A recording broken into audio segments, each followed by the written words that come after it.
I've had Animal Crossing New Leaf for about a month now, and starting this week, I've had some strange issues coming up. It all started one day when I opened my 3DS from its sleep state to see that a ring of yellow roses had been planted around my character. Knowing I hadn't done such a thing, I wrote it off as a very odd, coincidental villager flower bombing.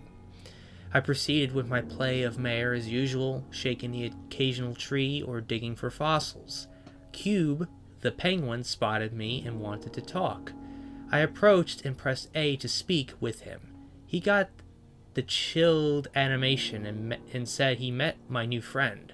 I was confused because I never opened my city gates for anyone, and he had met my other AC pals weeks ago. It was shaping up to be a weird week. Monday rolled around, and I started up the game as per my now religious daily routine.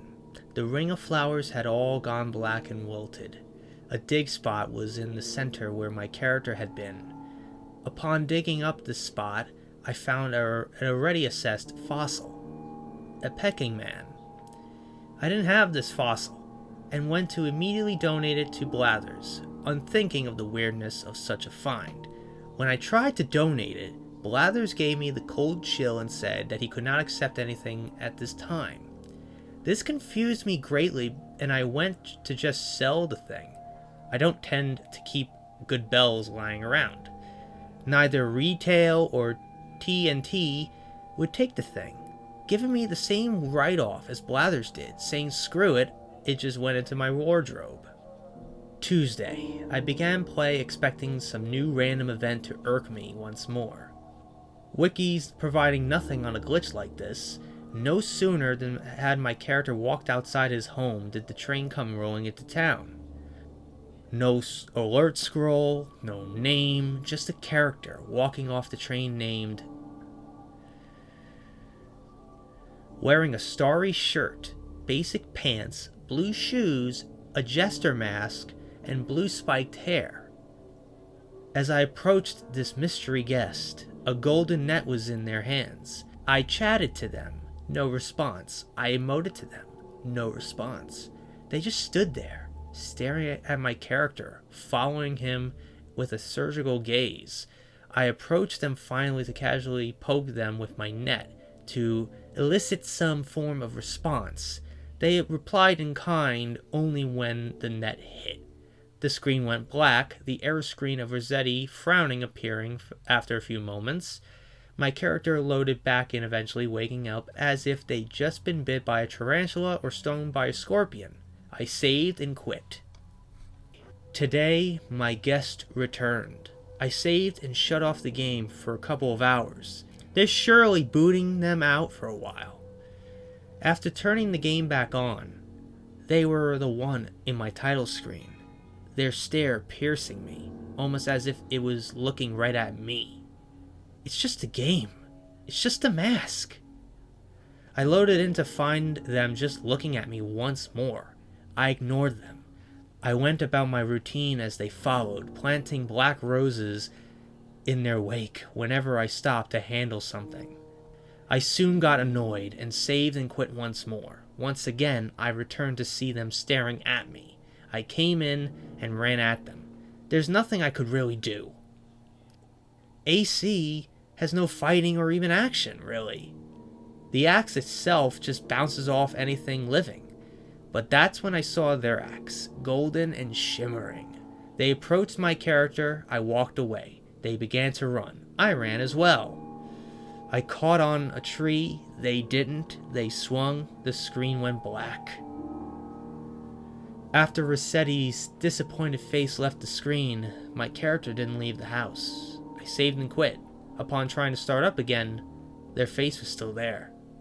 I had no continue option, only a new game, as if that character no longer existed.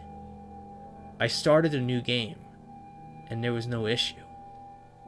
We'll see how long it lasts. It's really ironic, though.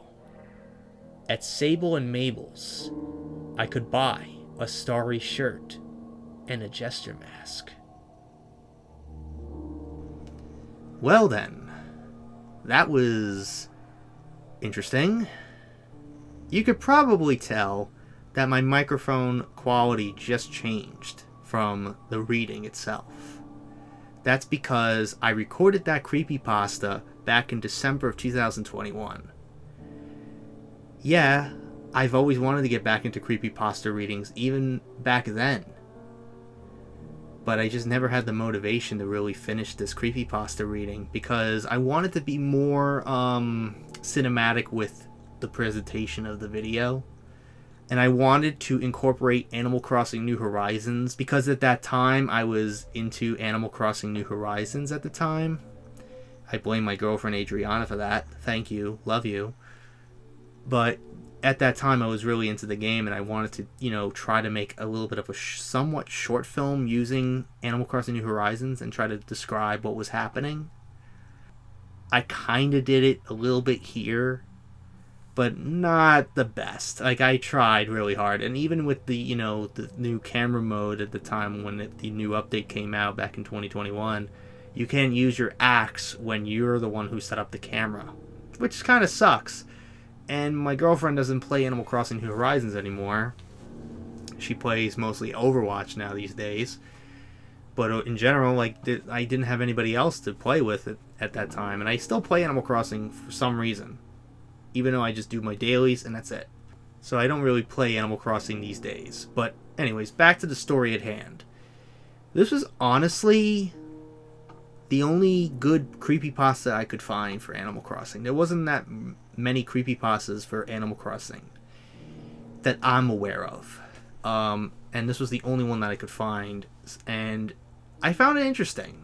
I kind of found it fascinating that out of nowhere, after not playing the 3DS for so long, that the protagonist here decided to boot up New Leaf, and next thing you know, his player is surrounded by a bunch of flowers, and then his new guest showed up, an uninvited one at that had a glitched name, that came in with a starry t-shirt, spiky hair, and a jester mask. Yeah, that's a bad sign. Maybe you should delete that game file and start a new one from scratch.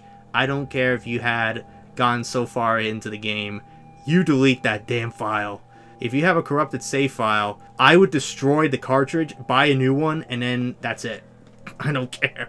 But I honestly enjoyed it. I thought it was decent. It wasn't the greatest creepypasta. Not the greatest creepypasta I ever read. That would be The Showers, but I will save that for another day. But in general, I enjoyed this story. This was initially the return to creepypastas, obviously, based on the fact that I recorded this many years ago. And I never got a chance to finish it. I kind of enjoyed the story. I thought it was decent. I'll give it a 7 out of 10. But, I kind of like the little thing at the end with the whole, after I deleted the file. Like, the fact that after the uninvited guest kills you with the axe, it goes black, and then you couldn't continue that file. You had to start a new one. And the protagonist had to start a new game, as if that character no longer existed. Like, pretty much, that person, his original save file, got deleted. By death, by murder. And kind of coincidentally, when you went to Sable and Mabel's, you could buy a starry shirt and a jester mask. The odds of that one. The irony, the coincidences there. Pretty interesting. I'm looking at the creepypasta page for this story, and one of them commented, "I'm thinking of dressing like that guest and torture villagers." Oh, good lord. You sound like Jacksepticeye when it comes to Shari. I wouldn't be surprised if that would be Shari take revenge on Jacksepticeye. Oh, I always felt bad for Shari. That's why I got an amiibo card of Shari and got her on my island in Animal Crossing New Horizons. I didn't like the way he treated her. And I know it was all for jokes, but I kind of took it personally.